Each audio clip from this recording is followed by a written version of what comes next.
Assalamualaikum warahmatullahi wabarakatuh. Bismillahirrahmanirrahim. Nawayna ta'alluma wa ta'lim wa tadhakura wa tadhkir wa naf'a wal intifa' wal ifadah wal istifadah wal hatha ala tamassuki bi kitabillahi ta'ala wa sunnati rasulih sallallahu alaihi wasallam wa du'a ila al-huda wa dalalata ala al-khair ibtigha' wajhillah wa mardatihi wa qurbihi wa thawabihi subhanahu wa ta'ala. Allahumma inna nas'aluka fahman nabiyyin wa hifdhal mursalin wa ilhamal malaikatil muqarrabin. Allahumma aghnina bil ilm wa zaina bil hilm wa akrimna bit taqwa wa jamilna bil afiyah. Allahumma akhrijna min dhulumatil wahm wa akrimna bi nuril fahm. Subhanaka la ilma lana illa ma 'allamtana innaka antal alimul hakim. Rabbi shrah li sadri wa yassir li amri wahlul 'uqdatan min lisani yafqahu qawli wa saddid lisani wahdi qalbi bihaqqi sayidina Muhammadin sallallahu alaihi wasallam. A'udzu billahi minasyaitonir rajim. Bismillahirrahmanirrahim. Qala Allah Ta'ala: "Fama lahum la yu'minun wa idza quri'a 'alaihimul Qur'anu la yasjudun balil ladzina kafaru yukadzibun wallahu a'lamu bima yu'un fabashshirhum bi'adzabin alim illa alladzina amanu wa 'amilus salihati lahum ajrun ghairu mamnun."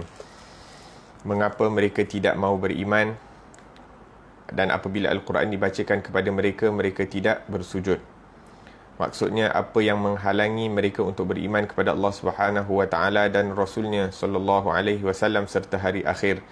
Dan mengapa pula ketika dibacakan kepada mereka ayat-ayat dan firman-firman Allah yang ia tidak lain adalah Al-Quran ini, mereka tidak mau bersujud untuk memberi pengagungan dan penghormatan? Dan firmannya, balil ladzina kafaru yukadzibun, bahkan orang-orang kafir itu mendustakannya. Iaitu di antara watak mereka adalah mendustakan, membangkang dan menolak kebenaran. Wallahu a'lamu bima yu'un, padahal Allah Subhanahu wa taala mengetahui apa yang mereka sembunyikan dalam hati mereka. Mujahid dan Qatadah mengatakan mereka menyembunyikan di dalam hati mereka. Fabashshirhum bi'adzabin alim, maka beri khabar gembiralah mereka dengan azab yang pedih. Iaitu beritahukanlah wahai Muhammad kepada mereka bahawa Allah Subhanahu wa taala telah menyiapkan bagi mereka azab yang sangat pedih.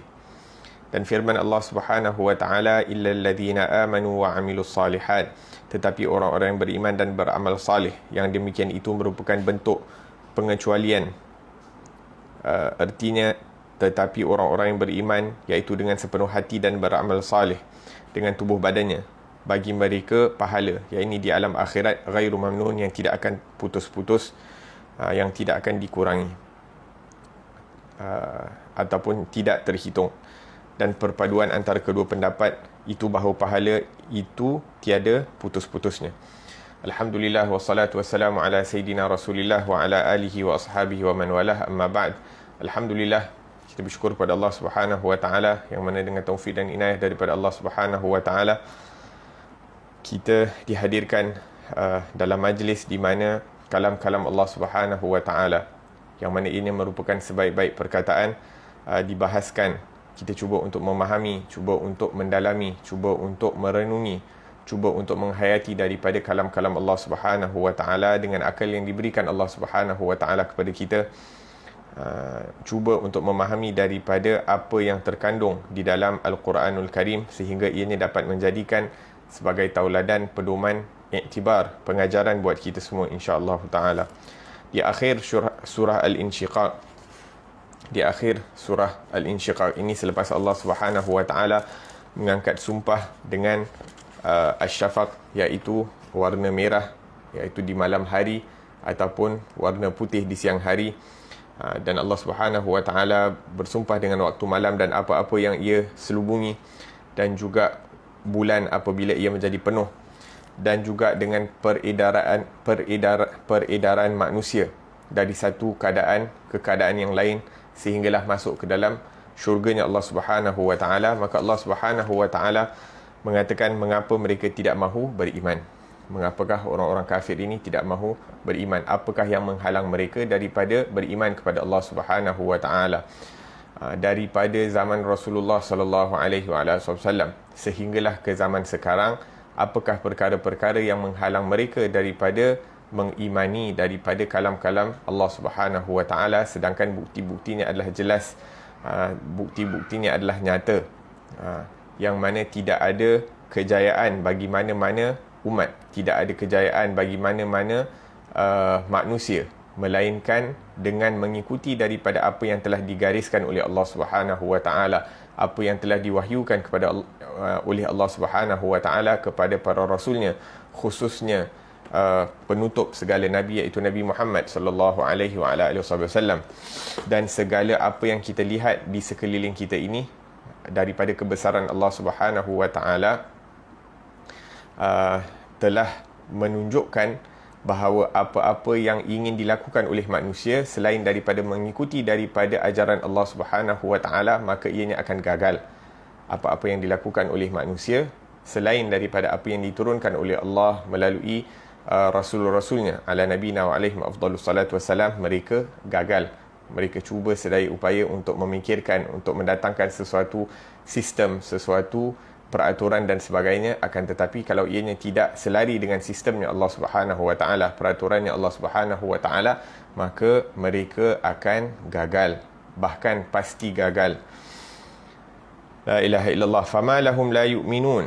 Apakah masalah mereka tidak ingin beriman dengan perkataan-perkataan yang dibawa oleh Nabi Muhammad sallallahu alaihi wasallam, dan tidak ada perkataan seperti perkataannya Nabi Muhammad sallallahu alaihi wasallam, yakni selepas kalamullah yang agung tidak ada perkataan yang lebih mulia melainkan daripada perkataannya Nabi Muhammad sallallahu alaihi wasallam, sehingga setiap apa yang dikatakan oleh Nabi Muhammad sallallahu alaihi wasallam itu dicatat, dihafal, dan tidak ada perkataan yang dihafal dan dicatat seperti mana tercatat dan terhafalnya kalam, iaitu sabdaan Rasulullah sallallahu alaihi wasallam. Tidak ada orang yang datang sebelum zaman Rasulullah dan tidak ada orang yang datang selepas zaman Rasulullah sallallahu alaihi wasallam yang mana perkataan mereka itu dihafal seperti mana dihafalnya perkataannya Rasulullah sallallahu alaihi wasallam. Bagaimana baginda mengatakan sesuatu perkara, bagaimana Rasulullah sallallahu alaihi wasallam berdiri, bagaimana Rasulullah sallallahu alaihi wasallam duduk, bagaimana Rasulullah sallallahu alaihi wasallam ketawa, bagaimana Rasulullah sallallahu alaihi wasallam senyum. Naam, maka selepas 1430 tahun lebih kewafatan baginda, perkataan-perkataan baginda sallallahu alaihi wasallam masih segar, masih tercatat, masih tersimpan, bukan hanya di dalam kitab, bukan hanya di dalam hati, bahkan diamalkan oleh umat baginda sallallahu alaihi wasallam yang mendakwa, yang mengakui bahawa mereka mencintai baginda sallallahu alaihi wasallam. Maka tidak ada kebanggaan untuk menghafal daripada perkataan-perkataan orang lain selain daripada kebanggaan seseorang itu untuk menghafal dari kalamullah, daripada sabdaan Rasulullah sallallahu alaihi wasallam. Dan ini satu perkara yang perlu kita usahakan dan kita tanamkan dalam hati anak-anak kita untuk mencintai daripada kalamullah, iaitu Al-Quran, dan mencintai daripada sabdaannya Rasulullah sallallahu alaihi wasallam. Wa idza quri'a alaihimul Qur'anu la yasjudun. Subhanallah walhamdulillah wa la ilaha illallah wallahu akbar. Subhanallah walhamdulillah wa la ilaha illallah wallahu akbar. Subhanallah walhamdulillah wa la ilaha illallah wallahu akbar. Subhanallah walhamdulillah wa la ilaha illallah wallahu akbar. Kalau boleh sebenarnya bagus untuk kita sujud apabila kita membaca daripada ayat-ayat As-Sajdah, ataupun kalau kita tak mampu untuk bersujud sewaktu membacanya, kita sujud bila selesai daripada membaca Al-Quran, iaitu sama ada kita boleh sujud sewaktu kita membaca ayat itu, ataupun kita membaca daripada kita sujud sewaktu selepas kita selesai daripada membaca daripada Al-Quran, ataupun selepas selesai kita daripada pengajian ini, kita sujud tilawah untuk mengagungkan daripada perintah Allah Subhanahu wa taala. Kerana orang-orang kafir apabila dibacakan ataupun diperintahkan mereka untuk bersujud, maka mereka tidak sujud. Maka Sayyidina Abu Hurairah dan Sayyidina Abu Hurairah radhiyallahu anhu apabila membaca daripada ayat ini, maka dia akan bersujud dan mengatakan kepada orang-orang yang berada di sekelilingnya bahawa Nabi sallallahu alaihi wasallam akan bersujud apabila membaca daripada ayat-ayat ini. Semoga Allah Subhanahu wa taala berikan kita hakikat sujud, bukan hanya disujudkan tubuh badan kita ini, bahkan disujudkan hati kita ini di hadapan keagungan Allah Subhanahu wa taala. Balil ladzina kafaru yukadzibun. Bahkan orang-orang kafir itu memang sifatnya suka mendustakan, walaupun bukti-bukti telah jelas, bukti-bukti itu adalah nyata, akan tetapi mereka suka untuk mendustakan, suka untuk membangkang dan menolak daripada kebenaran. Wallahu a'lamu bima yu'un, sedangkan Allah Subhanahu wa taala Maha mengetahui apa yang mereka simpan, apa yang terdapat di dalam sanubari mereka, apa yang terdapat di dalam hati sanubari mereka, apa yang mereka fikirkan, apa yang terlintas dalam fikiran mereka daripada kedegilan, daripada kemunafikan, daripada kekufuran dan sebagainya. Bima yu'un, wa'aya'i bermakna untuk mengumpul. Wa'aya'i dalam bahasa Arab bermakna untuk mengumpul, ataupun boleh juga membawa makna daripada buku-buku yang mana di dalamnya terkumpul daripada perkataan-perkataan. Seperti mana buku catatan itu mengumpul daripada setiap apa yang dikatakan oleh manusia dan apa yang dilakukan oleh anggota tubuh badan manusia. La ilaha illallah. Sebahagian ahli tafsir menyebutkan wallahu a'lamu bima yu'un, sesungguhnya Allah Subhanahu wa taala mengetahui apa yang mereka sembunyikan. Wa aya'i juga ditafsirkan sebagai sembunyikan, yakni mereka sembunyikan di dalam hati mereka. Fabashshirhum bi'adzabin alim, maka berilah khabar gembira bahawa azab yang pedih itu menunggu mereka. Ini seperti perkataan Allahumma salli ala Muhammad. Satu dia bukan berita gembira, tapi macam apa perkataan dia, ala kulli hal.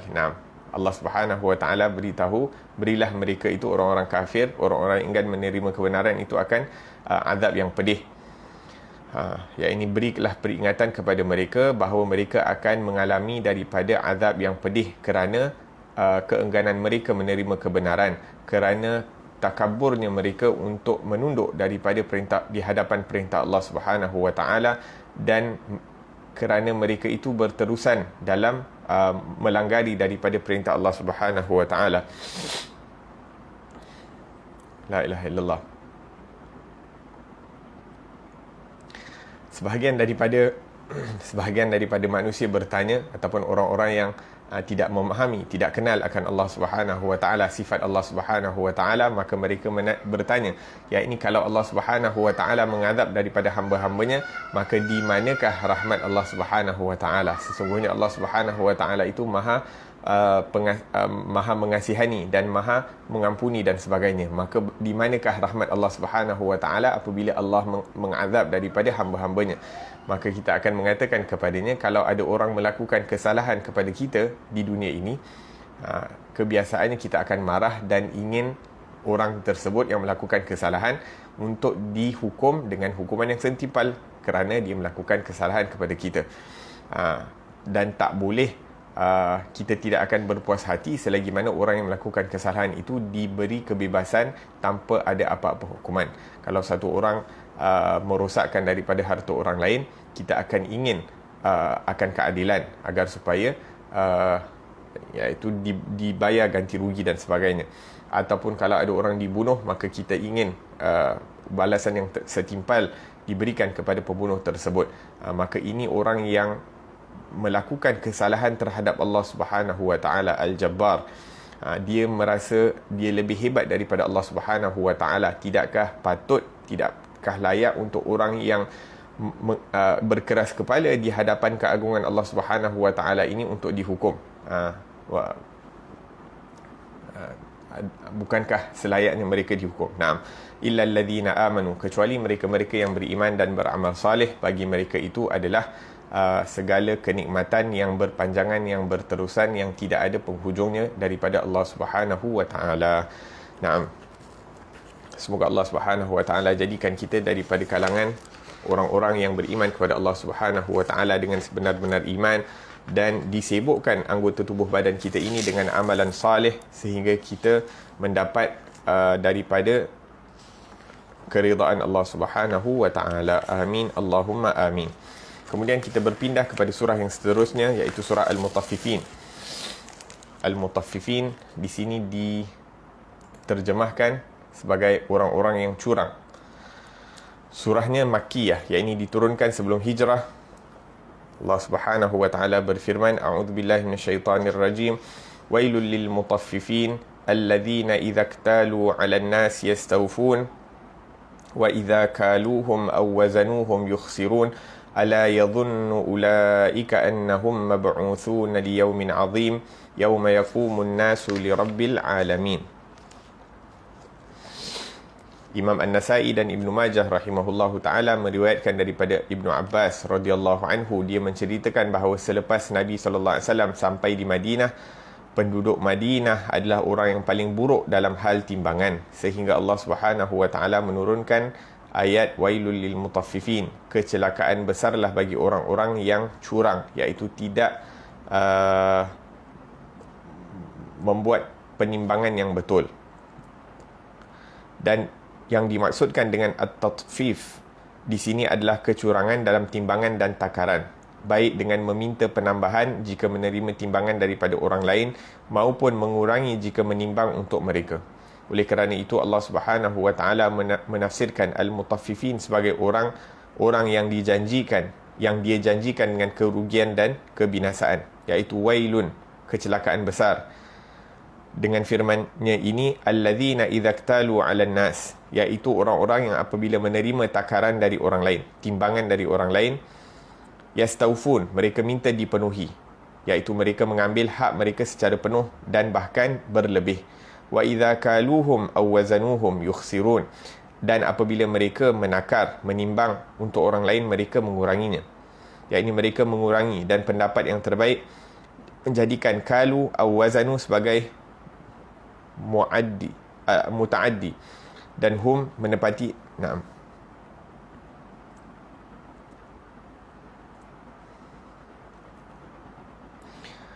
Allah Subhanahu wa taala telah memerintahkan untuk menimbang dan menakar secara sempurna dalam firman-Nya, wa auful kaila idza kiltum wazinu bil qistasil mustaqim dzalika khairun wa ahsanu ta'wila, dan sempurnakanlah takaran, iaitu timbangan apabila kamu menimbang, dan timbanglah dengan neraca yang benar, dan demikian itulah yang lebih utama bagimu dan lebih baik akibatnya. Dan Allah Subhanahu wa taala telah membinasakan kaum Nabi Syuaib dan menghancurkan mereka kerana mereka telah berbuat curang kepada orang lain dalam hal timbangan dan takaran. Kemudian dia berfirman seraya mengancam mereka, ala yadhunnu ulaika annahum mab'utsun, tidakkah orang-orang itu yakin bahawa sesungguhnya mereka akan dibangkitkan pada suatu hari yang besar. Maksudnya, apakah orang-orang itu tidak merasa takut akan hari kebangkitan dan hari ketika berdiri di hadapan Allah yang mengetahui segala yang rahsia dan tidak nampak, pada hari yang sangat mengerikan, banyak hal yang menakutkan dan banyak pula hal yang menyeramkan. Orang yang merugi pada hari itu akan dimaksudkan ke dalam neraka yang sangat panas. Naam. La ilaha illallah. Nah, maka surah Al-Mutaffifin merupakan surah yang ataupun ayat ataupun surah yang pertama yang turun selepas hijrahnya baginda sallallahu alaihi wa ala alihi wasallam ke kota Madinah. Idza kana muntashiran bainal ini orang-orang di kota Madinah, ini mereka mempunyai pasar yang dikuasai oleh puak-puak Yahudi, orang-orang Yahudi yang mana mereka suka untuk ini cheat, tidak menimbang dengan timbangan yang benar. Lima yuzan annahu murabahah wa annahu fihi tawfir wa faidah, ini mereka menyangka dengan mereka mengilat dalam timbangan, ini mereka menimbang dengan timbangan yang salah, mereka mendapat faedah, mereka mendapat keuntungan. Ini yang disangkakan oleh mereka. Wa kanat hadhihi al-qadiyah hiya allati biha halaka qaum Nabi Syuaib, dan seperti yang kita tahu, perkara ini yang menghancurkan kaum Nabi Syuaib. Perkara mengurangi daripada timbangan sewaktu menimbang, sewaktu berjual beli, inilah perkara yang menghancurkan kaum Nabi Syuaib. Alladzi kanu yutaffifuna fil kail wal wazn, yang mana mereka suka untuk mengelat ataupun menipu dalam timbangan. Wa ya qaum awful kaila wal mizana bil qist wa la tabkhasun nasa asya'ahum wa la ta'thaw fil ardi mufsidin. Wahai manusia, wahai kaumku, hendaklah kamu menyempurnakan daripada timbangan dengan benar, dengan jujur, dan janganlah kamu mengambil daripada harta manusia. Jangan kamu mengambil daripada harta manusia, dan janganlah kamu melakukan kerosakan. Maka ini merupakan tugas-tugas para nabi dan para anbiya untuk memperbaiki daripada untuk mengubati daripada kesakitan-kesakitan hati ataupun penyakit-penyakit hati yang terdapat di kalangan umat mereka. Tugas-tugas para nabi, tugas-tugas para pewaris nabi ini adalah untuk mengubati daripada penyakit-penyakit hati yang terdapat pada manusia. Fayukhallisunahu min, maka mereka akan mengeluarkan manusia daripada penyakit-penyakit tersebut sehingga kehidupan mereka menjadi seperti mana yang dikehendaki oleh Allah Subhanahu wa taala. La ilaha illallah. Maka perkara yang pertama yang diubati, yang diubah oleh Rasulullah sallallahu alaihi wasallam apabila tiba di kota Madinah adalah perkara-perkara yang terkait dengan jual beli.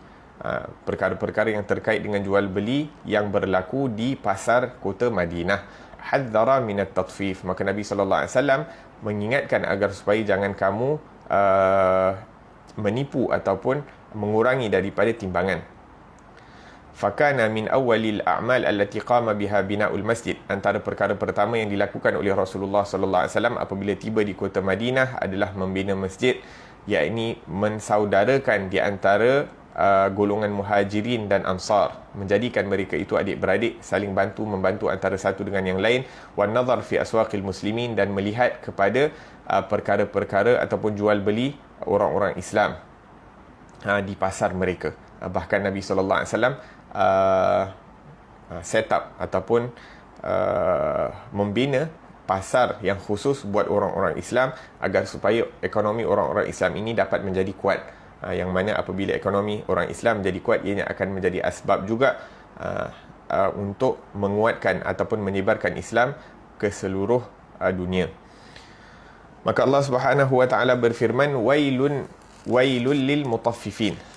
Kita dah bahaskan pada pengajian dalam surah wailul likulli humazatil lumazah pada pengajian yang lalu, iaitu wailun ni merupakan perkataan amaran kepada yakni Allah Subhanahu wa taala memberi amaran kepada manusia.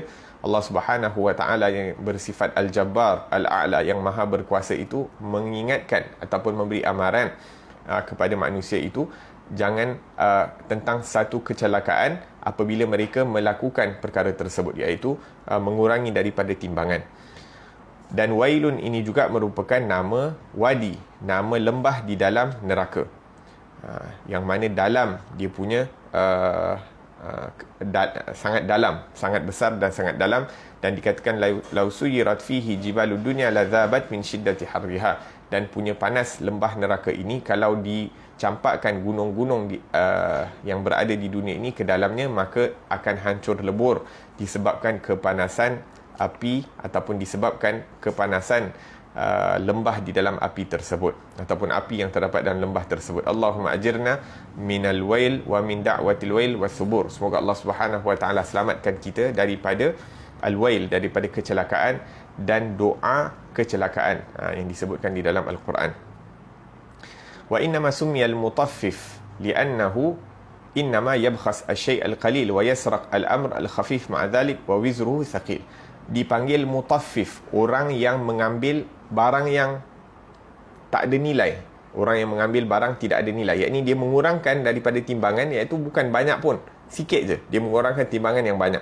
Jadi dia kedekut untuk memberikan lebih ataupun memenuhi daripada timbangan, seakan-akan dia mencuri beberapa gram sahaja daripada timbangan tersebut, akan tetapi dosa yang dia akan pikul itu adalah sangat berat di sisi Allah Subhanahu wa taala. La ilaha illallah. Disebutkan tentang satu orang apabila dia ingin meninggal dunia, sewaktu berada di dalam sakaratul maut, maka orang-orang yang berada di sekelilingnya cuba untuk mentalkinkannya, yang mana ianya merupakan satu sunnah. Orang cuba untuk mentalkinkan orang tersebut dengan mengucapkan la ilaha illallah.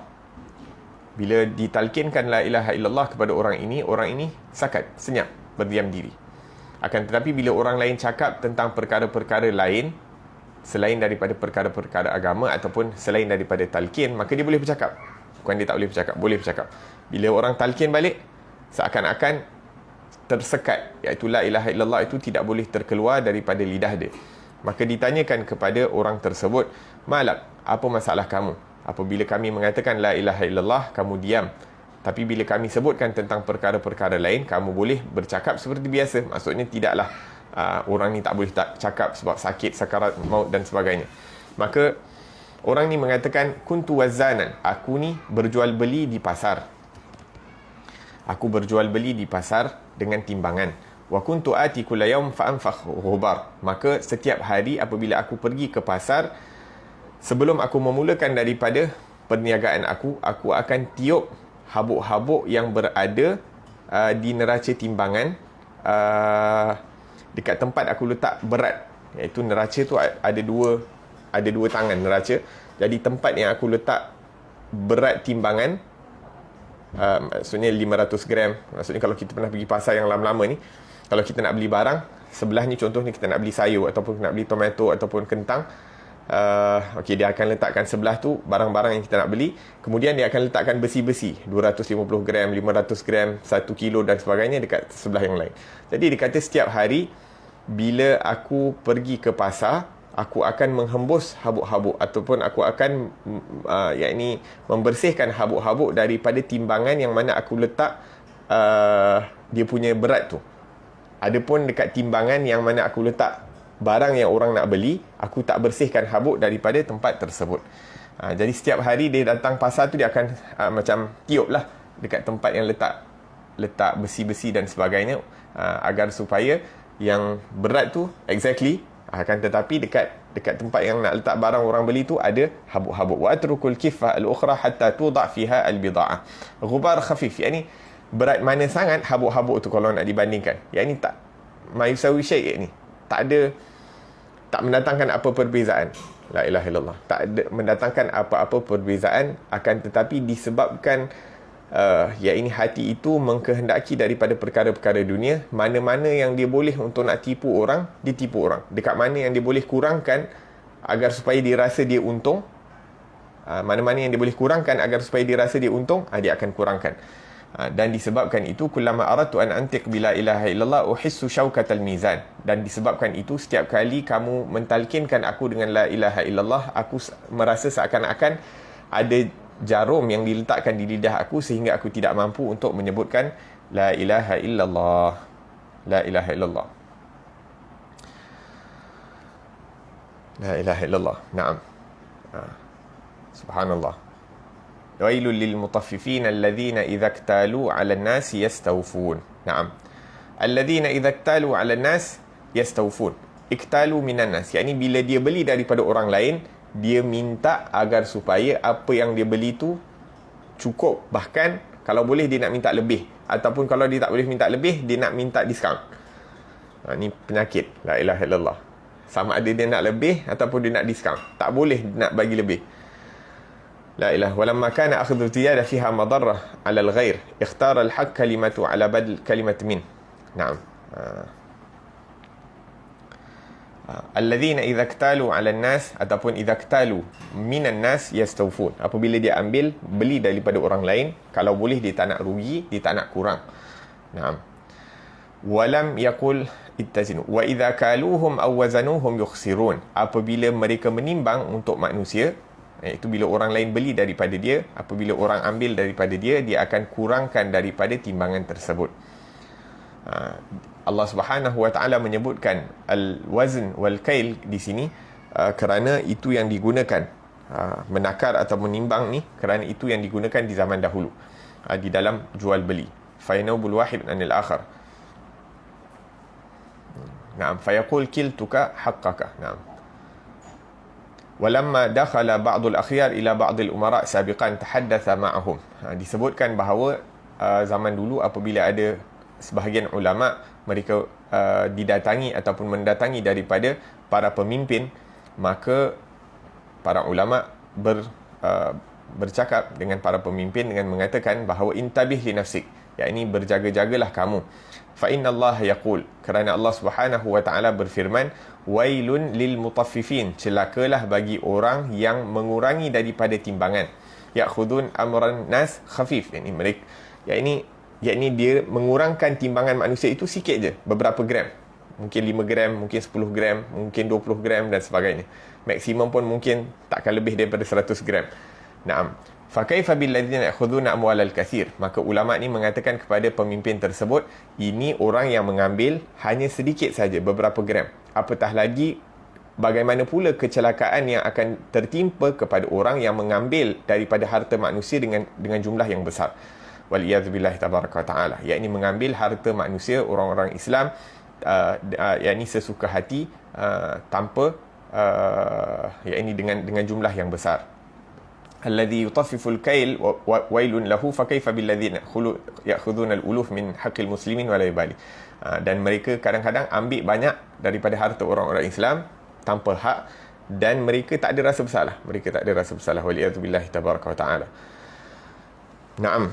Dan kalau kita tengok dalam keadaan orang-orang Islam, orang-orang yang benar-benar jujur terhadap dalam bermuamalah bersama Allah Subhanahu wa taala, seperti apa yang berlaku, seperti yang diceritakan dalam riwayat tentang Sayyidina Umar bin Abdul Aziz. Satu hari Sayyidina Umar bin Abdul Aziz menimbang daripada al-misk, iaitu kasturi, di dalam rumahnya, iaitu harta tu harta Baitul Mal, tapi dia yakni benda tu sampai di rumahnya, maka nak ditimbangkan untuk diberikan kepada orang-orang Islam. Maka farafa'al kum awir rida la yashum, maka diletakkan seakan-akan macam face mask dekat hidung dengan mulutnya sewaktu dia menimbang daripada kasturi tersebut. Maka khadim dia bertanya kepada Amirul Mukminin, kepada Umar bin Abdul Aziz, wahai Umar bin Abdul Aziz, kenapa kamu meletakkan iaitu face mask dekat muka kamu, ataupun meletakkan baju untuk di muka kamu dan hidung kamu? Maka Sayyidina Umar bin Abdul Aziz mengatakan ini merupakan hak orang-orang Islam, yang mana kasturi ni manfaat yang diambil daripada kasturi adalah dengan bauannya yang wangi. Manfaat yang diambil daripada wangi-wangian kasturi ini adalah daripada dengan berbau. Wa inna ma yantafi' bisyum, dan manfaat yang diambil itu dengan dibau perkara tersebut. Bagaimana mungkin aku ambil bau ini, yang mana bau itu merupakan hak orang-orang Islam. Bau itu merupakan hak-hak orang Islam. La ilaha illallah. Qad zalamtu wa akhadtu haqqahum. Dan kalau aku membau daripada wangian ini, maka aku telah menzalimi mereka dan aku telah mengambil hak mereka tanpa kebenaran. Fakana yad'u thawbahu ala anfih. Naam. Dan disebabkan itu dia meletakkan seakan-akan macam face mask, ataupun diletakkan kain di mukanya sewaktu menimbang daripada kasturi ataupun wangian kasturi tersebut, kerana takut dia mengambil daripada harta orang Islam tanpa izin. Radhiyallahu anhum al-jami'. La ilaha illallah. Betapa diqqah, betapa terperincinya muamalah mereka bersama Allah Subhanahu wa taala, dan betapa takutnya mereka untuk mengambil daripada hak orang lain tanpa izin ataupun tanpa hak. Disebutkan tentang Umar bin Abdul Aziz juga, satu malam dia perlu untuk bermandi, iaitu di kota Syam zaman itu, tengah musim sejuk, maka air menjadi sejuk. Bila malam, kalau tak ada water heater, macam sekarang ni alhamdulillah kita ada water heater di rumah, akan tetapi zaman dulu tak ada water heater, seperti mana yang berlaku di zaman Rasulullah sallallahu alaihi wasallam, tak ada water heater. Maka Nabi sallallahu alaihi wasallam berwuduk dalam keadaan yang sejuk. Nabi sallallahu alaihi wasallam berwuduk dalam keadaan yang sejuk. Alhamdulillah kita sekarang ni nak ambil wuduk di waktu subuh, walaupun semalam masya-Allah hujan lebat, tapi alhamdulillah kita ada water heater di waktu pagi, tak ada jadi yang ini kita dapat ambil wuduk dengan air yang suam. Akan tetapi zaman dulu kalau mereka nak berwuduk atau mandi dengan air yang suam, mereka terpaksa untuk memanaskan, dan memanaskan air itu memerlukan daripada kayu api. La ilaha illallah. Maka apabila Umar bin Abdul Aziz perlu untuk mandi di waktu malam, maka khadimnya, pembantunya telah memanaskan air tersebut, dan kemudian diberikan kepada Umar bin Abdul Aziz. Ya Amirul Mukminin, dafainal ma', yakni kami telah panaskan air. Maka Amirul Mukminin mengatakan bahawa yakni kamu gunakan kayu api dari mana untuk memanaskan api ini? Maka khadim dia mengatakan, ya aku ambil daripada Baitul Mal, iaitu duit ataupun daripada kayu-kayu yang dikumpulkan, yang diletakkan dalam Baitul Malil Muslimin. Kemudian khadimnya mengatakan kepada Umar bin Abdul Aziz, dan kamu salah seorang daripada orang Islam, maka kamu layak untuk mengambil sebahagian daripadanya. Maka Umar bin Abdul Aziz mengatakan bahawa aku tak nak mengambil daripada harta tersebut. Aku tidak mengambil daripada hak hak aku yang terdapat di dalam Baitul Malil Muslimin. Biar aku mandi air sejuk daripada aku mengambil daripada hak tersebut. Seakan-akan dia tidak ingin mengambil daripada harta Baitul Mal.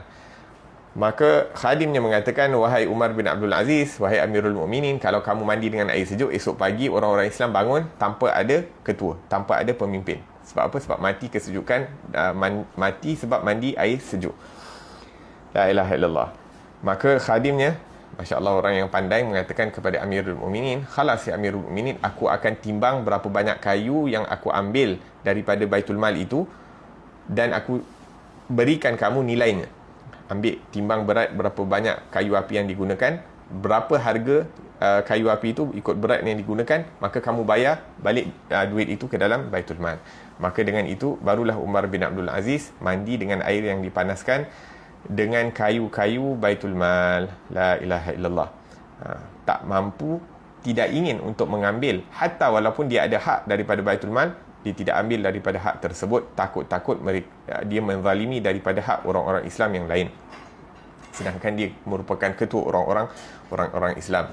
Ini orang-orang yang benar, orang yang jujur. Dan ini juga perkara yang perlu kita perhatikan dalam diri kita. Kerana apa? Kerana kaki kita ini tidak akan bergerak daripada padang mahsyar sehingga ditanyakan beberapa perkara, dan antara perkara yang akan ditanya adalah dari mana kamu mengambil harta kamu, daripada mana kamu mencari rezeki kamu.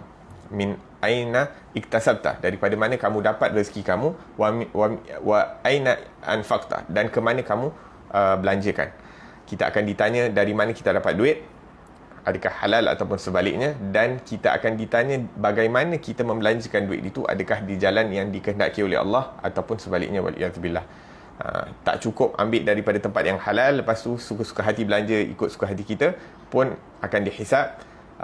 Apatah lagi ambil daripada yang syubhah ataupun yang haram, kemudian walaupun dibelanjakan di tempat yang halal, tapi sebab diambil daripada yang haram, maka akan dihisap juga.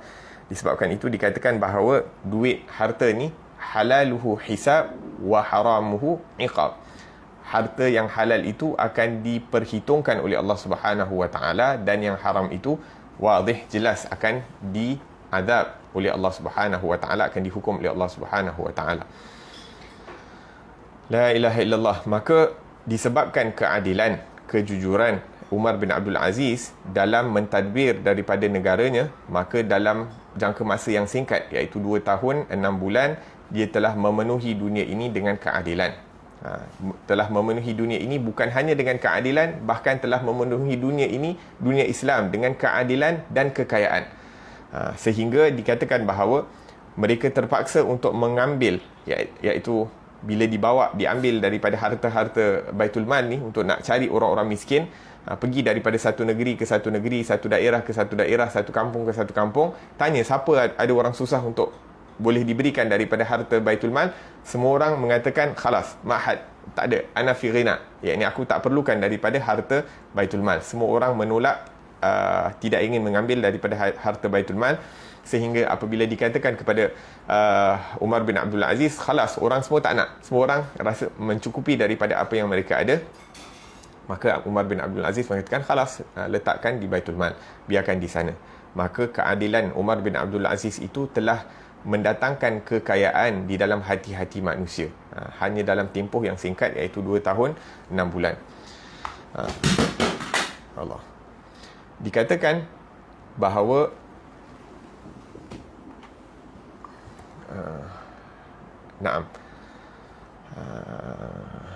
la ilaha illallah, dikatakan oleh sebahagian daripada orang-orang badui, iaitu orang-orang yang duduk di dalam di padang pasir dan sebagainya, dikata apa? Dikata, man hadha salih alladhi tawalla alaina. Salah seorang badui yang duduk di padang pasir mengatakan di antara satu dengan mereka, dikata, siapakah orang yang saleh yang memimpin kita? Kaifa araftum dhalik? Maka kawan dia bertanya, macam mana kamu macam mana kamu tahu yang memimpin kita ni orang saleh? Dia kata, idza tawalla 'ala al-ummati salihun kaffa dhi'abu an syahina. Apabila yang memimpin kita ni orang-orang saleh, maka serigala tidak akan memakan daripada kambing-kambing kami. Apabila orang saleh memimpin daripada kita, maka serigala tidak akan makan daripada kambing-kambing kami. Hatta yuzkar anna ahad yawman adhib ta'adda 'ala al-ghanam wa qala mata Umar bin Abdul Aziz. Sehingga salah satu daripada pada suatu hari serigala memakan daripada kambing, maka badui ini terus mengatakan bahawa khalas, telah meninggal Umar bin Abdul Aziz. Umar bin Abdul Aziz telah meninggal. Dan apabila mereka cari-cari, maka benar, Umar bin Abdul Aziz telah meninggal dunia, dan tandanya adalah serigala telah mula makan balik daripada kambing-kambing mereka. Idza walla salih alaina kaffad dhi'ab an syiyahina wa la'ibat sibyanina bil hayat fala tadurruhum. Maka mereka mengatakan, apabila orang salih yang memimpin daripada kami, maka serigala tidak akan makan daripada kambing-kambing kami, bahkan anak-anak kami boleh bermain dengan ular dan ular itu tidak akan memudaratkan mereka. Dengan niat yang baik, dengan kejujuran bersama Allah Subhanahu wa taala, maka Allah Subhanahu wa taala akan memenuhkan dunia ini dengan keadilan dan dengan kekayaan. La ilaha illallah. Naam. Akan tetapi sekarang ni macam-macam plan kita buat, macam-macam perkara yang kita cuba untuk memberikan kekayaan kepada diri kita, kekayaan kepada penduduk kita, kekayaan kepada rakyat kita. Akan tetapi kerana asasnya itu tidak betul, asasnya adalah takwa kepada Allah Subhanahu wa taala. Asasnya adalah mentaati daripada perintah Allah Subhanahu wa taala, dan meninggalkan segala larangan Allah Subhanahu wa taala. Maka hakikat kekayaan sebenar itu akan datang apabila kita mentaati daripada perintah Allah Subhanahu wa taala dan meninggalkan segala larangan Allah. La ilaha illallah. Naam. Akan tetapi sekarang ni kita tengok hatta negara-negara Islam pun berada dalam kesusahan. Kerana apa? Kerana kadang-kadang kita sendiri, yakni kita salahkan diri kita sendiri kurang patuh daripada perintah Allah Subhanahu wa taala. Kita mengambil ringan daripada perintah-perintah Allah Subhanahu wa taala. Kita mengambil remeh daripada waliyazubillah daripada sunnahnya Rasulullah sallallahu alaihi wasallam, sehingga disebabkan perkara tersebut. Falyahdharil ladzina yukhalifuna an amrihi an tusibahum fitnatun aw yusibahum adzabun alim. Hendaklah orang-orang yang melanggari daripada perintahnya Rasulullah sallallahu alaihi wasallam berjaga-jaga. Kerana apa? Apabila mereka melanggari dari perintah Rasulullah, maka akan ditimpakan musibah ke atas mereka ataupun azab yang pedih. Waliyazubillahi tabaraka wa ta'ala. Naam. Akan tetapi orang-orang saleh, orang-orang yang jujur, maka Allah Subhanahu wa taala akan berkati rezeki mereka. Allah Subhanahu wa taala, walaupun mereka itu hidup di dalam zaman kesusahan, akan tetapi disebabkan mereka ini berada di dalam peliharaan Allah Subhanahu wa taala, kerana mereka memelihara daripada perintah Allah Subhanahu wa taala dalam kehidupan mereka, maka dipermudahkan urusan mereka oleh Allah Subhanahu wa taala. La ilaha illallah. Naam. Wailul lil mutaffifin alladhina idza iktalu 'alan nas yastawfun wa idza kaluhum aw wazanuhum yukhsirun. Kerugian, celaka besar bagi orang-orang yang tidak menepati timbangan, iaitu apabila menerima timbangan daripada orang lain, mereka minta dipenuhi, dan apabila mereka menimbang untuk orang lain, mereka kurang daripada timbangan tersebut. Ini perkara yang terkait dengan jual beli ataupun yang terkait dengan makanan. Adapun timbangan ataupun neraca ini, ada macam-macam jenis neraca. Yang ini antaranya neraca kita terhadap diri kita sendiri, neraca kita apabila bermuamalah dengan orang lain. Terkadang untuk diri kita ada timbangan sendiri, untuk orang lain kita ada timbangan yang lain. Contohnya macam mana? Untuk diri kita boleh buat salah, tapi untuk orang lain tak boleh buat salah. Kita akan jadi marah kalau orang lain buat salah, tapi kalau kita buat salah, kita boleh bagi excuse, kita boleh bagi justification. Kita boleh kalau orang lain buat salah, kita akan jadi marah, kita akan jadi kenapa orang ni tak faham dan sebagainya, bla bla bla. Kita akan sangat marah apabila orang lain buat salah. Tapi bila kita sendiri buat salah dan diingatkan, ditegur, kita tak mampu untuk menerima daripada teguran tersebut. Waliyadzubillah. Dan ini salah satu tanda takabur, salah satu orang yang mempunyai sifat takabur. Waliyadzubillah tabaraka wa ta'ala. Maka wailul lil mutaffifin, celaka bagi orang-orang yang tidak benar dalam timbangan, bukan hanya daripada timbangan jual beli, bahkan timbangan kita seharian. Jadi apabila kita bermuamalah dengan manusia, kita tidak menggunakan timbangan yang sama, iaitu kita menuntut hak orang lain, tapi kita tidak memberikan hak orang lain dengan sepenuhnya, dengan teliti, seperti mana yang sepatutnya kita berikan. Dan kalau kita tengok dalam kehidupan, dalam sifatnya Rasulullah sallallahu alaihi wa ala alihi wasallam, beliau merupakan orang yang sangat adil dalam timbangannya, orang yang sangat adil dalam akhlaknya, orang yang sangat adil dalam muamalahnya bersama manusia, dan dia tidak pernah menuntut hak bahkan dia sentiasa memenuhi daripada hak-hak manusia yang berada di sekelilingnya, akan tetapi tidak pernah Rasulullah menuntut daripada hak baginda sallallahu alaihi wasallam sendiri.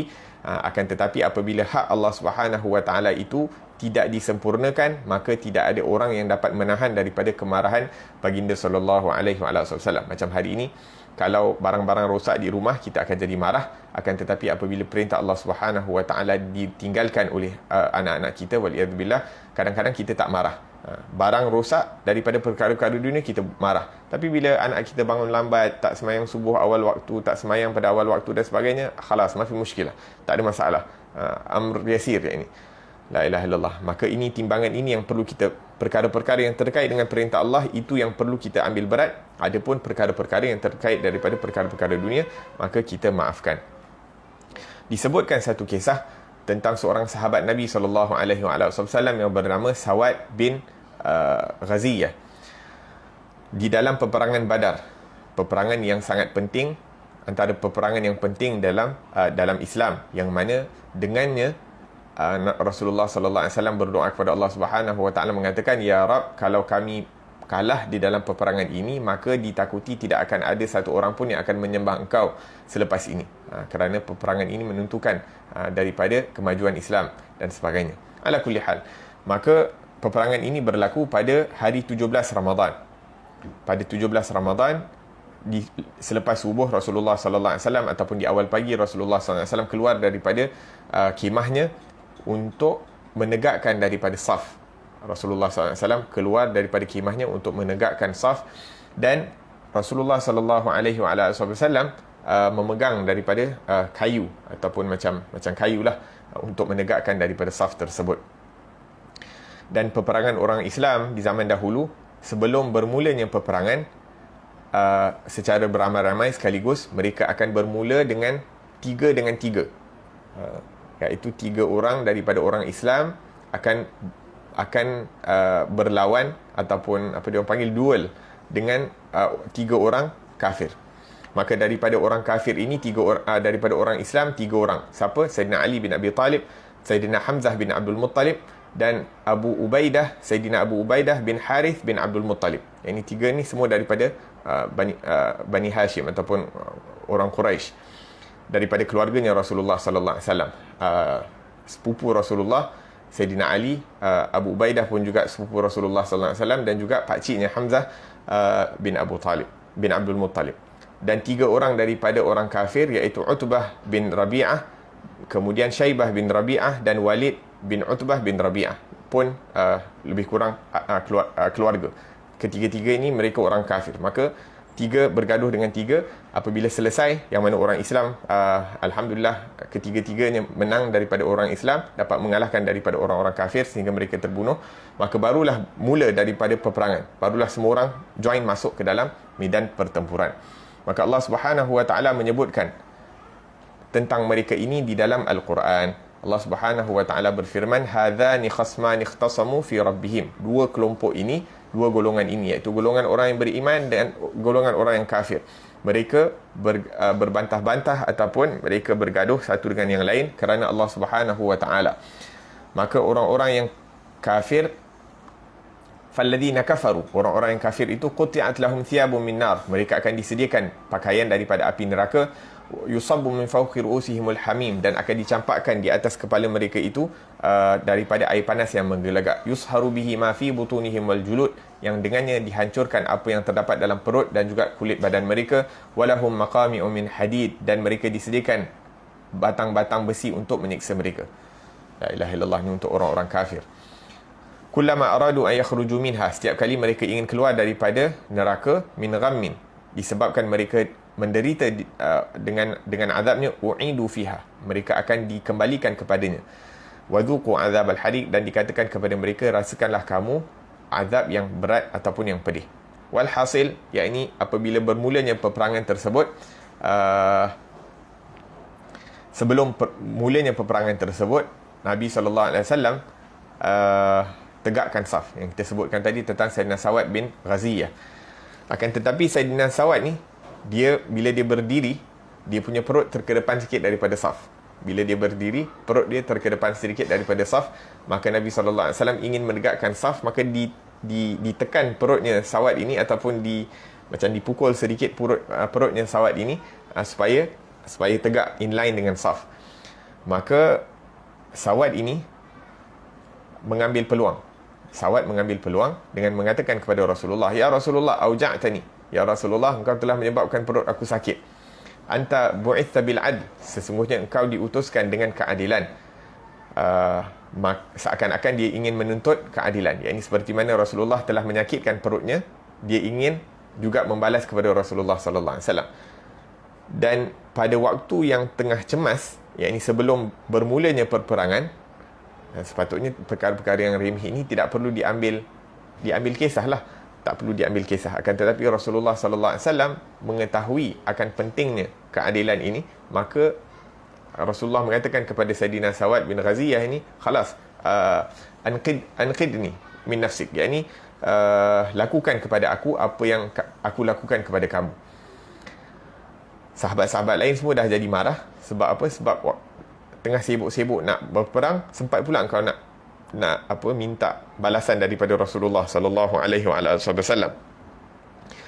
Lepas tu Sayyidina Sawat ni pula dia mengatakan kepada Rasulullah, "Ya Rasulullah, sewaktu engkau memukul ataupun mencucuk daripada perut aku itu terbuka, tak ada pakaian, sedangkan kamu ada pakaian di atas badan kamu ya Rasulullah, ada seakan-akan ada jubah dan sebagainya." Maka Rasulullah sallallahu alaihi wasallam tanpa memikirkan, tak perlu nak fikir panjang, khalas dia terus bukakan bajunya ataupun jubahnya Rasulullah sallallahu alaihi wasallam sehingga menzahirkan perut baginda sallallahu alaihi wasallam yang mulia, dan memberikan peluang kepada Sayyidina Sawat untuk membalas ataupun menyucuk perut baginda sallallahu alaihi wasallam. Akan tetapi apa yang tidak disangka oleh Rasulullah, Sayyidina Sawat terus memeluk daripada tubuh badannya Rasulullah sallallahu alaihi wasallam, meletakkan pipinya pada perutnya baginda sallallahu alaihi wasallam sehingga iaitu menghidu dengan puas bau wangian yang datang daripada badan Rasulullah sallallahu alaihi wasallam. Sehingga Rasulullah mengatakan, "Ma hamalaka ala hadha ya Sawat?" Apa yang menyebabkan kamu melakukan perkara yang kamu lakukan ini ya Sawat? Maka beliau mengatakan, "Ya Rasulullah, telah datang apa yang kamu lihat, iaitu peperangan ini akan bermula tidak lama lagi, dan aku telah menghidu daripada baunya syurga." Yang ini nak mengatakan bahawa tidak lama lagi aku merasakan aku akan meninggal dunia dan aku masuk ke dalam syurga. Fa ahbabtu, maka aku ingin ya Rasulullah, perkara yang terakhir yang berlaku dalam hidup aku daripada dunia ini adalah kulit aku ini bertemu dengan kulit kamu yang mulia ya Rasulullah. Naam, aku tidak berniat untuk meminta balasan disebabkan kamu melakukan kesalahan kepada aku. Kamu datang dengan kebenaran. Kamu adalah panglima daripada perang kami, dan apa yang kamu lakukan untuk menegakkan saf itu tidak salah. Akan tetapi yang aku inginkan adalah perkara yang terakhir yang berlaku pada diri aku sebelum aku meninggal dunia adalah aku dapat merasakan daripada, iaitu tubuh badan aku ini mengenakan daripada tubuh badan kamu yang mulia ya Rasulullah. La ilaha illallah. Naam. Wa qultu laka batni maksyufah. Naam. Maka Rasulullah sallallahu alaihi wasallam mendoakan kepada Sayyidina Sawat dan kemudian kembali untuk membetulkan saf, dan Nabi sallallahu alaihi wasallam memberi semangat kepada as-sahabah yang lain untuk memulakan peperangan. Maka dikatakan apabila Rasulullah sallallahu alaihi wasallam memberi semangat kepada tentera orang Islam dengan mengatakan, "Walladhi nafsi biyadih," demi zat yang mana nyawaku berada di tangannya, "La yuqatiluhumul yawm rajulun minkum fayaqtulunahu muqbilan ghaira mudbirin illa kanat lahul jannah." Demi zat yang nyawaku berada di tangannya, tidak ada seorang daripada kamu yang berperang dan terbunuh dalam keadaan dia menghadap ke arah musuh, iaitu dia dibunuh oleh musuh itu daripada bahagian depan, bukan daripada belakang, kecuali dia akan dapat masuk syurga. Iaitu kalau dia berperang menghadap ke hadapan, menghadap ke arah musuh, dia ditikam, ditombak dan sebagainya, maka dia akan mendapat syurga. Maka salah seorang sahabat yang bernama Sayyidina Umair bin Humam, yang mana pada waktu itu dalam keadaan lapar, maka dia sedang makan beberapa biji tamar. Maka dia pun berkata kepada Rasulullah, "Ya Rasulullah, a'id alayya maqalatak." Ya Rasulullah, ulangkan balik apa yang kamu katakan tadi. ishtaqul, ini apa yang kamu katakan tadi aku kurang dengar. Maka Rasulullah pun mengulangi, walladhi nafsi biyadih la yuqatiluhumul yawm minkum rajulun fayaqtulunahu muqbilan ghaira mudbirin illa kanat lahul jannah. Tidak ada seorang pun daripada kamu yang mana berperang pada hari ini dan dibunuh di bahagian hadapan, kecuali dia akan masuk ke dalam syurganya Allah Subhanahu wa taala. Maka Saidina Umar mengatakan, al jannah ya Rasulullah, adakah aku akan mendapat syurga ya Rasulullah? Maka Rasulullah mengatakan, bala, sudah tentu kamu akan dapat syurga kalau kamu terbunuh di dalam peperangan ini. Maka Saidina Umar telah mengatakan, bakhin, yakni seakan-akan wah, yakni dia tak sabar untuk mendapat daripada syurga tersebut. Maka Rasulullah bertanya, ma hamalaka ala qaulika bakhin. Apa yang menyebabkan kamu mengatakan bakhin? Maka dia kata, ya Rasulullah, aku mengharapkan supaya aku menjadi daripada salah seorangnya ahli syurga. Maka Rasulullah mendoakan kepadanya, insya-Allah kamu akan menjadi salah seorang daripada ahli syurga. Maka Sayyidina Umair mengatakan bahawa kalau aku hidup untuk menghabiskan daripada tamar-tamar yang berada di tangan aku ini, sesungguhnya kehidupan dunia ini adalah lama. Yakni untuk dia nak habiskan tamar-tamar yang ada di tangannya, sedangkan janji Rasulullah dia akan masuk syurga di dalam peperangan tersebut. Maka dia kata, innaha lahayatun tawilah, sesungguhnya kehidupan di dunia ini untuk menghabiskan beberapa biji tamar ini adalah kehidupan yang sangat panjang, yang sangat lama, yang aku tak dapat nak sabar. Maka dicampakkan daripada buah tamar itu, maka dia pun menghadap ke medan peperangan sehingga dia menjadi salah seorang daripada 14 orang Islam yang terbunuh, yang mati syahid di medan peperangan tersebut, radhiyallahu anhum al-jami'. Asyahid, ini cerita yang kita ingin ceritakan, ini Rasulullah sallallahu alaihi wasallam ini mengajarkan sifat adil kepada sahabat-sahabat hatta pada waktu yang sangat getir, hatta pada waktu peperangan, yang mana apabila sahabat ingin membalas balik daripada apa yang dilakukan oleh Rasulullah sallallahu alaihi wasallam, diizinkan oleh Rasulullah sallallahu alaihi wasallam. Ada lagi satu cerita tentang betapa adilnya Rasulullah sallallahu alaihi wasallam. Ada satu kali selepas kembali daripada peperangan Hunain, baginda sallallahu alaihi wasallam kembali daripada peperangan Hunain menuju ke Ji'ranah. Maka salah seorang sahabat, Nabi sallallahu alaihi wasallam sedang berjalan, maka salah seorang sahabat ni kebetulan dia pakai kasut yang sangat tebal, kasut yang tebal ataupun keras. Maka dengan tak semena-mena dia jalan berdekatan dengan Rasulullah dan dia tak sengaja telah memijak kepada kaki baginda sallallahu alaihi wasallam yang mulia, sehingga Rasulullah sallallahu alaihi wasallam seakan-akan macam refleks kan, bila ada orang terpijak kaki dengan keadaan yang kuat, maka Rasulullah pun pukul ataupun cuba nak tolak dia. Sebab apa? Sebab kesakitan yang Rasulullah rasa pada kaki baginda sallallahu alaihi wasallam. Maka sahabat ini merasa malu. Sebab apa? Sebab dia tak sengaja telah pijak baginda sallallahu alaihi wasallam. Maka dia pun risau bila dia dah seakan-akan ditolak ataupun dipukul oleh Rasulullah sewaktu memijak daripada kaki baginda. Apabila sampai di Ji'ranah, maka sahabat ni malu, dia takut, adakah Allah Subhanahu wa taala akan murka kepada aku kerana aku menyakitkan kaki Rasulullah? Adakah ayat Quran akan turun kepada aku menceritakan tentang keadaan aku dan sebagainya?